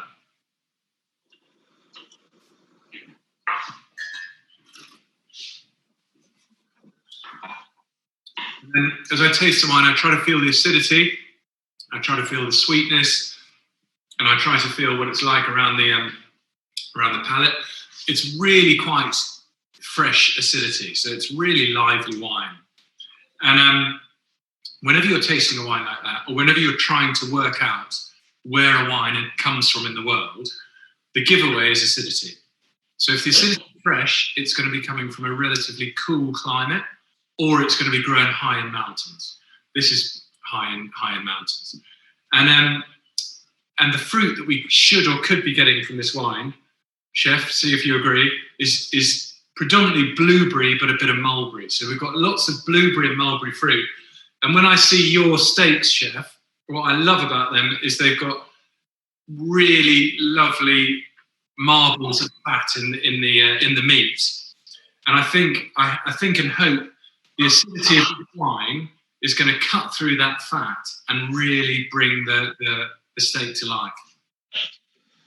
Yeah, I think you're right. I mean, when you're eating like, red meats or rich dishes, like braising dishes, nice shoulder of lamb or ox cheek or braising dishes, these are the sort of things you want to be drinking. It just like cuts through that red meat, Yeah. just strips it down, Yeah. Traditionally though, we would most people would think, we're going to have a Malbec with a steak, or we're going to have a Bordeaux with a steak. Bordeaux's got a bit of acidity to it, so it works quite well. I did a tasting about 5 weeks ago on one of these live tastings, actually with Nadia, and we had a taste off to see whether the Malbec went best with steak or a Barbera. And it's quite. I would have thought it should have been the Malbec, and the Malbec was delicious, but the Barbera. Go. We need to start cooking these steaks. Let's go. Right, guys. So I've got the sauce. We've got the pasta in. My pasta needs about 3 more minutes. So pan on the heat, please. Get it nice and hot. Don't cook in the extra virgin olive oil. I'm just going to cook in some sunflower oil, Be reasonably generous, yeah? You can see that's hot because it's starting to split in the pan, okay? Chef, why are you using sunflower oil? Well, I think it's a non-flavoured oil. If you cook in olive oil or extra virgin oil in particular, once it hits a certain heat, it becomes quite bitter. Yeah. So you should always try and cook in an oil that gets to a nice high temperature, something like a groundnut oil or a sunflower oil. It's neutral and it doesn't burn. Good olive oil should really only be used. I mean, I cooked the scallops in olive oil because I was using that oil and the butter in the dish. Yeah. And I didn't get it red hot. So, right, so this pan's nice and hot. I'm going to go in with the steaks. You want to hear that? Can you hear it? Can you hear it, Tom? Chef. You want to hear that? This won't take long. I mean, obviously, depends on how you like your meat cooked. But I have some butter ready. I'm going to add once this starts to brown, I'm going to add a bit of butter as well. Turn the heat up slightly. Got my sauce now, which is ready. Chef, would you know what Escoffier? I'm going to show my ignorance here. What Escoffier's repertoire is? Yes. Okay, so I've got Escoffier, Tom. Escoffier. Escoffier. Augustus Escoffier was the famous French chef in the 1800s that created Le Repertoire de la Cuisine, which is what all the chefs, we work. Well, to be honest with you, the new generation don't, but in my generation, we work from the. I need your. This is great. So first of all, I show my ignorance by not even being able to pronounce it. But we've got someone here who was taught to cook Escoffier repertoire, and they've still got their college copy. But the thinking is that chefs have sort of moved way beyond that, and now you're cooking at a much higher level, and the guys you're getting through your kitchen now are well beyond Escoffier repertoire. What's your opinion?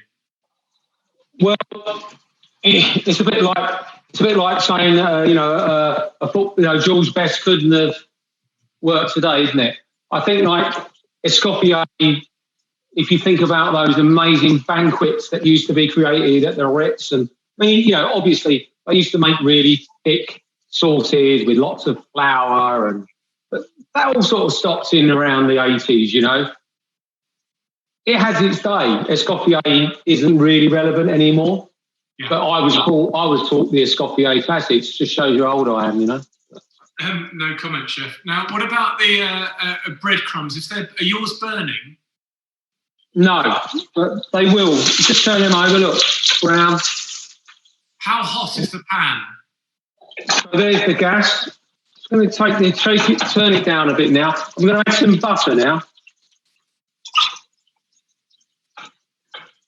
If you just cook this in butter on its own, the butter would just burn.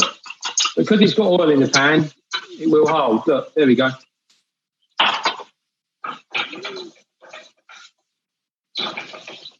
So now we're going to foaming butter over the top. Delicious. You can smell that lovely. We can really smell that hazelnut like we did earlier on.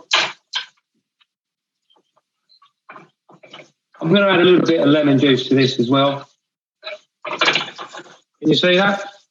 Now, to someone like me, that's pretty close. I'm going to add a little bit of pepper now. What do I like, Tom? A bit of salt, a bit of pepper and a bit of salt. Seasoning. Seasoning, yeah. A little bit more salt. Let's all check your pasta now. Should be nearly there now. In about 10 minutes. Depends how you like your pasta. That's ready for me. A little bit of a bite to it. So I'm going to drain the pasta now. Hopefully you're all draining your pasta in a minute. Just going to leave this going. Going to pop it over again. See, look, just turn the heat down. That's what we call napping in the trade. Nappe. If you did this with just butter, it couldn't work. It would just go all black. Yeah, that's called nappe. Right, so I'm going to take the pasta out and put it through the colander.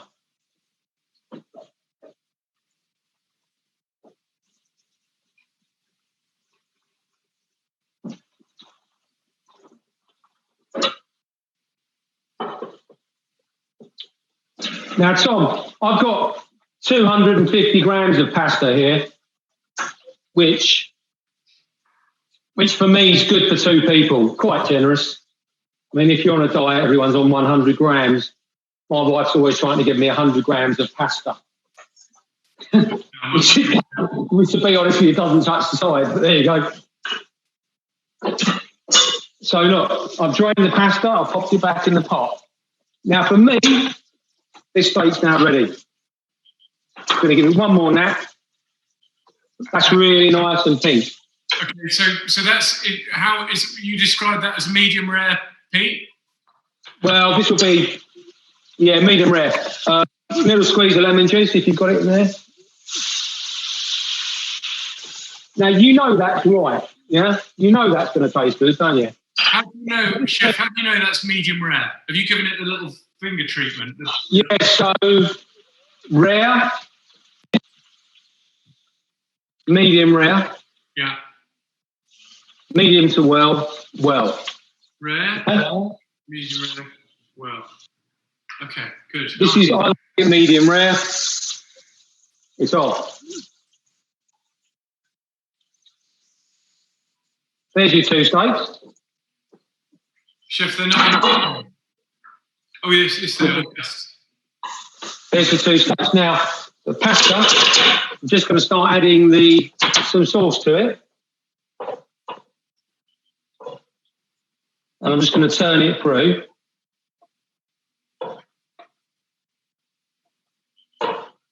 Really good. You've got plenty of sauce there left as well. Tom, are you making yours? I've made mine. Okay. How's your steak looking? Not as good as yours, sadly, but there we go. When I grow up, I want to be a chef, actually. When you grow up, yeah? All right. Okay. So, look, all that's in. Guess what I'm going to put in next, Tom? Seasoning? Pepper. Yeah. Pepper. No more salt. A nice kick of pepper. Seasoning, salt and pepper. They're the main things in cooking. Salt, pepper, lemon juice. I'm going to go in. I've got the Parmesan cheese here, which is in the recipe. Straight in the pot.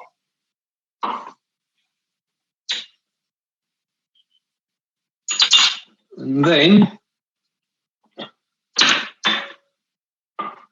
I'll think about turning this out. Okay, so little turn through. I think it needs a little bit more sauce. I like the sauce. In it goes.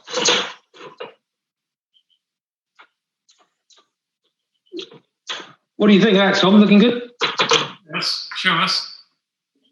I've lost my tongue, so here they are.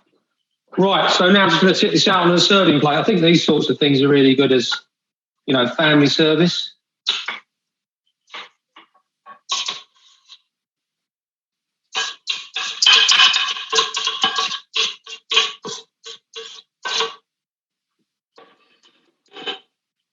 Right, that's about the right amount of sauce there.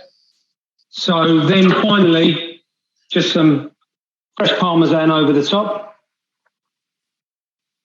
Don't buy Parmesan ready grated, never. Nasty stuff. They're actually starting to do it more in Italy now, I've noticed as well. Youngsters are starting to hate it. So look, there's your dish. So we have filetto di manzo, fillet of beef in breadcrumbs, yeah, with beautiful pappardelle with ceps, tomatoes, and white wine. Thank you. Hope you enjoy it. That looks so amazing. Can I just say, Chef, quickly, that looks fantastic. Can we please take photographs? Take photographs for the competition. And can we, before we eat that steak, can we just take a good slug of that red wine, notice the acidity in it, and then try the steak, mine's over there, and see what happens to the flavour of that red wine once you're actually eating with it. That was so great. Loved seeing that. And we're going to just taste those wines and then encourage everybody to eat their steak and their pasta. And we'll talk through the wine as we eat. So let's taste the wine without the food.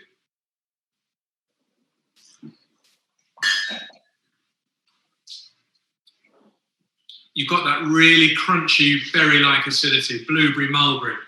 And then, Chef, I'm going to have a little mouthful of my steak that I cooked earlier, and just see what it does to the see what it does to the flavour of that wine. Can you do the same?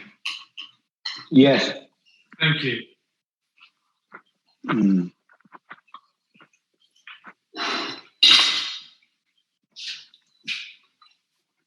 So what I love about that is I've got the richness, the sort of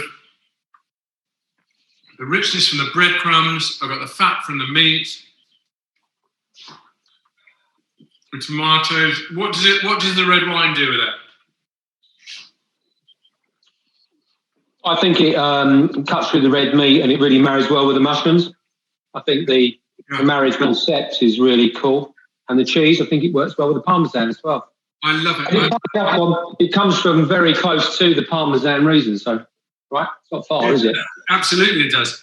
And what I love about it is the food softens the brightness of the berry fruit, the berry fruit in the wine. So the two really work well together, I think. But again, we'd love to know what you think. So shove it in the Q&A, any comments, any questions. I've seen a few come through. So Richard, I'm going to get onto your question about red wine. But that is... there's the meat. Look, for me, that's how I like my meat. Can we have a close-up, Chef? Yes, that is absolutely amazing. That's how I like my meat, really. Just that pink all the way through. Very tender. The breadcrumbs actually sort of protect the meat. Yeah. So they act as a barrier so that it cooks nice and gently inside. So does it almost seal the meat, the breadcrumbs? Yeah. Yeah, in a way, it protects what you get sometimes when you cook a steak is, like you get the outside is really well cooked, where you cook it on both sides, but the middle is pink, but the outside's well done. Yeah. If you look at that, it's got like a constant colour all the way through. And that the breadcrumbs sort of protects it. Delicious. So we've got to. So everybody, there's no rush at all now. We'd love you to be enjoying your creations, sending photographs to Melinda at Coutts.com. So Addison, Tom, Melinda Addison. Well done, thank you, Chef. The email is on the group chat. Mindy, just keep sending me emails. We need those photos coming in. So we said a little bit about the red wine. Any more you want to know about it, you ask, and I'll probably tell you anyway. But we had a question from Richard on the red wine. So it's a young wine, and it's 2018. How's it going to age? Well, it's the same with all wines, really. We need to think what's what's the charm in it? For me, the charm in that wine is the brightness and energy, the brightness of fruit and its energy, which all red wine will lose with bottle age. So I'd want to drink this young. It's not like a really powerful Barolo that gets better with bottle age. So without wishing to bore you rigid, but with red wine, a red wine needs three elements for it to age. It needs lots of fruit. It needs tannin, which is what we feel around on the inside of our cheeks when we taste a red wine, along the top of our gums. It's that dryness. So it needs fruit, it needs tannin, and it needs acidity. The acidity we feel around our jawbone. Now that wine has got lots of fruit and it's got lots of acidity, but it hasn't got much tannin. You can't really feel that much tannin. And tannin's the backbone that a wine needs to age. So whenever one of those three things is lacking in the wine, it means drink it sort of sooner rather than later. But I'd be really happy with that to be another couple of years old. It would still be absolutely delicious. But that's the key with red wine is tannin, fruit, and acidity. Really delicious, that wine, Tom. It's great. I'm so pleased. They're really great. I think in terms of marriage of the night, both good. I sort of think that the white wine with the Veloute was, that was as good as it can get for me. This is superb as well, but for me, that was just like an extension of the dish. Yeah. So very good as well. So, Chef, just a little bit. We've had a comment here, and we'd love to know all positive and likewise negative comments. But we hope that Douglas has kindly said that it was really interesting to cook along with you this evening, and to actually match the wines and the food. When we get a wine and food match that's really good, it just does make both the wine and the food taste so much better than it could do otherwise. Which is really why wine is, and always will be, with the little exception of beer, maybe the only drink that can make food taste much better. And Chef and I have had so much. I'm afraid it has been fun choosing the wines for this. And I think, Pete, you have the stressful job of actually coming up with the dishes and the creations. I have the fun job of just tasting them and thinking that's going to go with that and presenting you some options. But when we did, I'm going to just move these wines quietly out of the way, try not to drop them, and move these onto screen. Our wines from the 13th of November. You can't quite see them, but you sort of will be able to. There's the Harrow and Hope.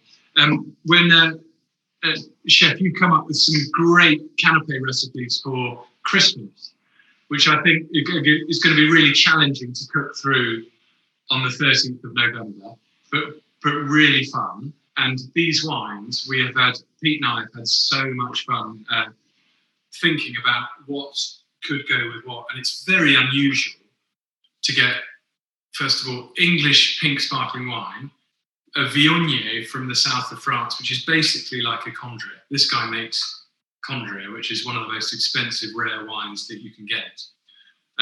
Our nod to Chef going to Italy, which is a really, really just fantastic red. And then to go to Greece for a dessert wine. It's completely mad, but the wines are so good.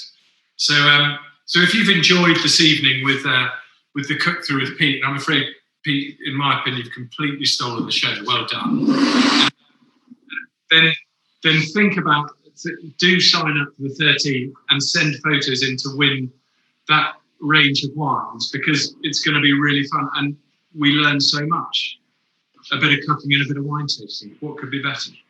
So there are any more questions? They keep coming on the red wines. So keep sending them in. And Chef, you've got to be ready for some food questions that will come. Very, very important question here, Chef. We need a plug for the butcher in Essex. Is it anywhere near Shenfield? Well, no, Shenfield. Yeah. Oh, there is a very good butcher in Shenfield. My guys in Gidea Park, and he sources all his meat from Burnham on Crouch and around there. Beef, cow, same thing. Beef, lamb, pork, really good. He's at the Drill. If you're from Essex, you'll know the Drill. He's across the road from the Drill on Victoria Road. Really good guy. If you want any information on that, give me a call or ask the question, and I'll send you the information on him. And Chef, good butcher in Shenfield? Well, I know that I can't remember the name, but I'm sure if they're from Shenfield, they'll know them. He's over the road from the station down there. Very good butchers, been around for like 100 odd years, family business. I haven't personally used them, but as I say, for my home stuff, I use the guy in who does all the Essex stuff. It's really good that, one thing about lockdown is more and more people started to buy things online in terms of food, whether it be vegetables, fruits, fish, meat. Let's keep that up. Let's use our shellfish, the shellfish that we've got around our coastline, because, 75% of our fish, whether it be shellfish or fish, goes to Europe. We're an island and we only eat 4 or 5 fish. It's crazy. All our gurnard, all our red mullet, it's all langoustine. 95% of our langoustine from Scotland goes over to Italy and France and Spain. 90% of our hake goes to Spain. Chef, we've got these. Yes, Tom. Where do you get your seafood from? So where's your scallops from? So these scallops come from the Shetland Isles in Scotland there. So they come down on a train, not with the SNP woman who had the virus, hopefully, but they come down on a train every day. So they go, they're hand-dyed scallops. They go out, they dive for them on say the Wednesday, and on the Thursday, I've got them Thursday morning. They come down straight from Edinburgh. So who do you buy them from, Chef? I use a company called Celtic, and I buy all my langoustine, scallops, and any lobster from them. And then I use a company called Flying Fish, who actually do like a delivery service to people's house. They do like £100 mystery box, amazing stuff. Flying Fish, and they get all their fish through day boats down in Cornwall. No dredging, just day boats. That means fishing on the line, no nets, no dredging. Look after our sea world. That's what we need to do. So and eat more fish. Yeah.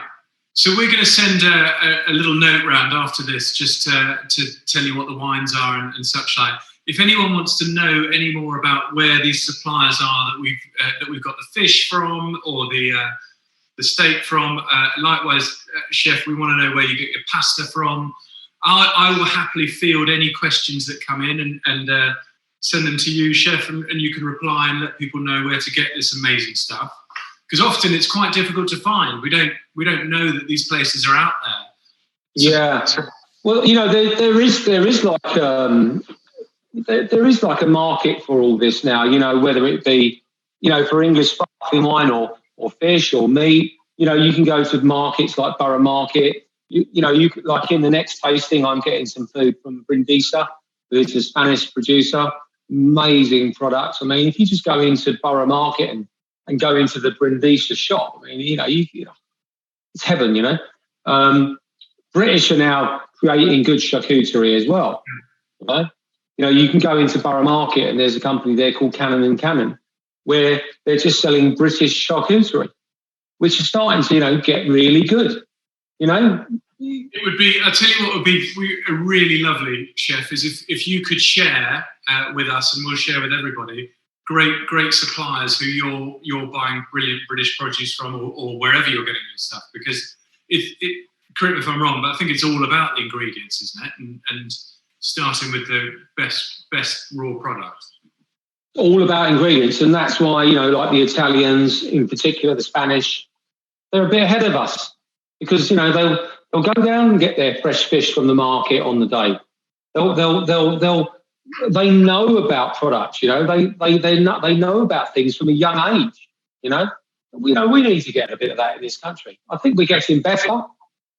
You know, but that's what we need. It helps me a lot. Lovely little question here. Yeah, all very well to know where we can buy the lovely food from. Where can we go for a nice winery visit? Well, on that as well, you can tap me up for that, because if you want an intro into anywhere to go for a visit to some of these, particularly English vineyards, which are very easy to get to now, they're all open. They're all they're mid-harvest. Exciting time to go and visit some of these places in Kent, Sussex, Hampshire, producing generally really brilliant sparkling wine. And if anyone wants to know where to visit those, just let me know, and I can help with that for sure, definitely. So good. How's your steak, Chef? I'm really enjoying that. It's hard to listen to you really when that's there. Good. Hopefully everyone at home has enjoyed their steak and their pasta and their soup. I know there's going to be people, I know that there's going to be soups that are a bit thinner than others and a bit thicker than others. But, the flavours are all there. I hope you've enjoyed the taste.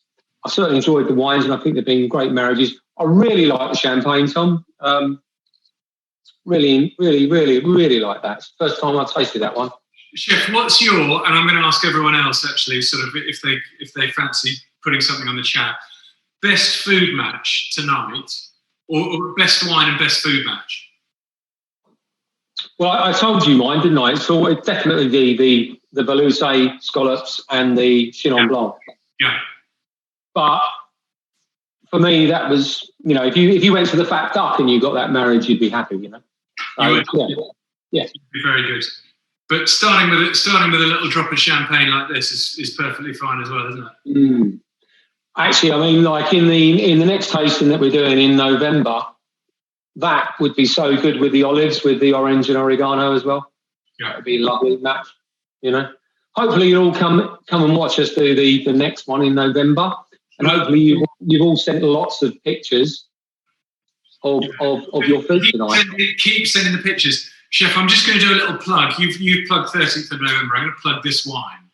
Okay, this is one. It's called, how do I get that in screen? In screen over there. It's called Harrow and Hope, and it's made by a guy called Henry Laithwaite, who is the son of Tony Laithwaite of Laithwaite's Wine. He's got a winery just outside Marlow, and makes the most absolutely sensational sparkling wine. A white from a blend of champagne grape varieties, a white just from Chardonnay, and then the rosé just from Pinot Noir. And I think for Christmas, 13th of November, it's going to be so good. And it's one of these ones, tiny production, but really, really, really special. And I just love it. When you say tiny, Tom, what do you mean? I mean, what, 2,000 or 3,000 or what? They're about, I think they're about 13 hectares, which is small. Tiny, yeah. Yeah, and I just love the name Harrow and Hope. I think that's just nuts and really good. So that'll be tremendous fun. Really great. Good. Well, right. So Tom, look, we're going to say good night now. What wine? Let's think about the wine we like best tonight to say good night to all our guests. Now, I'm going to put the last. Okay, the last chat, the last message on the chat is Veloute and Chenin gets a vote, and it's getting Veloute and Chenin seems to be getting the most votes. So I think, Pete, that's absolutely right. I'm going to say on behalf of you and I, Pete, a big thank you to everyone for joining. I'm holding the Chenin, okay, for wine of the night. Wine of the night, fantastic. Thank you very much, everybody. Enjoy the weekend, and these wines will last throughout the weekend. Keep them in the fridge. They don't need a cork in them. They'll be very good for 2 to 3 days. Even the red, put it in the fridge to keep it. But maybe you might not have any left, in which case you've had a good night. So thanks again. Cheers, Chef. Thanks, everyone. Thank you. Santé le chef. Santé.